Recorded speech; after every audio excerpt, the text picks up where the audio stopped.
Hello, my name is Dylan Johnson, and I'll be going over the JBS Information Security Awareness and Training Program.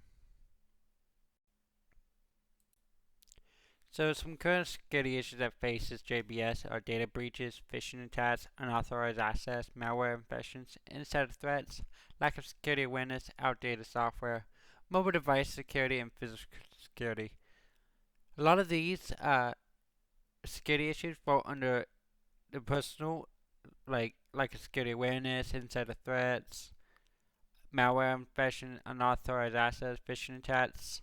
Those all fall under the human error.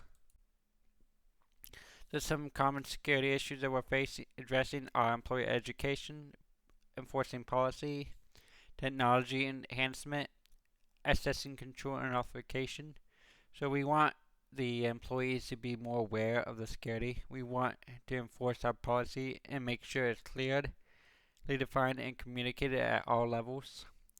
We want to have regular software updates. We want to make sure that the people that are getting into the systems have authorizations to be in those systems. We want to develop a comprehensive incident response plan and conduct drills. We want to give people the what insider threats are and how to spot it. We want to talk about vendor and third-party risk management. This will help us set up a contract agreement between us and them because they have access to our systems. We don't want a backdoor into our systems and physical security like cameras and physical security like guardsmen. So the need for awareness and training comes from mitigating human-related security risk. That's the number one reason why things happen. Promoting a culture of security to let everyone know, like, hey, it's okay to come up and if you have a security question or something's posing a security risk. It gives us the adaptation to evolve to new threats. This will also make us compliant with regulatory demands. It will help us with reputation and trust. It will save us a lot of costs in the long run. It may cost more now to train, but we will save that amount of money by not having to deal with the risk that comes from ransomware, or phishing attacks, or any kind of money that we will lose from an attack. And it will give us the confidence to keep going as the cyber world keeps evolving. We have confidence to keep pushing forward. So some components of this is security policy communication. We're going to give a clear dissemination of company security policy to all employees. Phishing simulation and awareness. We'll set up a simulator to help educate employees. Data protection best practices, how to properly train them on how to handle data. And password management, give them guidance on how to create a strong password using password managers and MFA.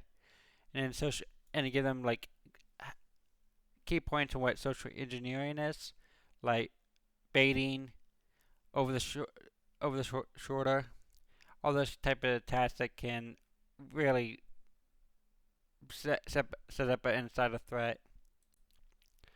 So some benefits of the program: by empowering the employee with this type of training, we can prevent future attacks like the ransomware attack we faced.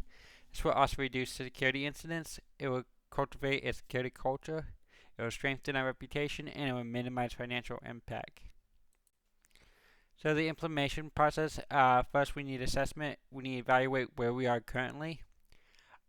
Curriculum development, we need to make a curriculum that's specific to our employees. And then we have to give training delivery to them. Like we have to utilize some e-learning modules, workshops. We have to give them some kind of assessment to like evaluate where they're at. So this could be through like fun simulations, like we can send them an email with a fake link, and if they click on it, it will send them to us, and it'd be like, you failed your phishing attempt. If they do that twice, we may set them up to where like they have limited internet access until they can pass. So as you notice on the left hand side, that link is not a real link. So if they click on it, it would take them to a phishing email. It says, you fell victim to a phishing attack, and it will mark them down like, hey, these people failed the phishing attack. And it will give them information on how to set up their own multi-factor authorization. So only they can log into their computers and their emails by using not only the login but also their phone. So the phases and timeline for this pilot phase is going to be about 2 months. We're going to select a small group of people for initial training. Then we're going to have a full implementation. We're going to roll it out to all employees. It's going to be over 6 months. And then the ongoing updates, it's going to be continuous. We're going to update training content to match emerging threats. And when phishing emails go out, it's going to be random and they're not going to know about it. So it's going to surprise them. So we can't let them know it's going to be within 6 months. It can happen at any time. So metrics, we're going to monitor. How are we going to measure this? Metrics, we're going to monitor incident reports. We are going to conduct periodic assessments to evaluate knowledge retention, and we're going to do feedback loops. It gathers inputs from employees and uses that feedback to refine training and delivery. So some budgets and resources, training material, we're going to need them to learn about the information. And then periodic random assessments. Once they receive their training, they will have to show that they understand the information that they learned. So they may receive unannounced random emails to test their retention on phishing policies. So the proposed information security awareness and training program addresses common security challenges faced by the company. Employee education, policy enforcement, and technology enhancements are essential components. We also cover that the program cultivates a security conscious culture and empowers employees to mitigate risk. We also focus on how implementation involves assessment, curriculum development, diverse training methods, and continuous evaluation to make sure that it's working. How the program benefits not only us but the employees on including reduced incidents, compliance, and enhanced reputation. And also gives the employees more control over their workspace. We covered how we're going to measure this through metrics, assessments, and feedback.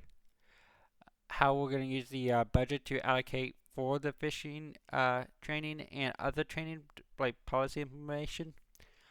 By fostering a culture of security, this program will bolster the company's overall security posture. And at this time, are there any questions from any of y'all about this proposal? If not, I'll go on to where you guys can find more resources on this information.